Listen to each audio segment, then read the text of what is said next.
సరే తీయో 3, 2, 1 ఇందాక వచ్చింది వాళ్ళ కృష్ణాష్టమి హాలిడే కాబట్టి నేను కలవనికి వచ్చింది. కృష్ణుని కలవనికి వచ్చింది. కానీ కృష్ణుడేమో అందరు గొప్పలతో బిజీ ఉన్నాడు స్కూల్లో. ఎందుకు వచ్చింది? నన్ను కలవనికి బయట మస్తు ఉన్నారు.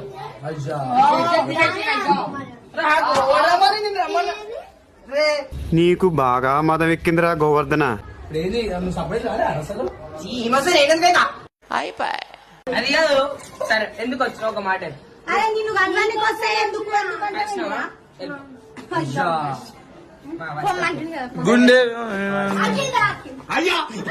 గుండె ఆగిపోయినట్టు ఉన్నదే, ప్రాణం వీడిపోయినట్టు ఉన్నదే. ముఖం చూడరా నువ్వు ఆ స్టెప్ వదులు.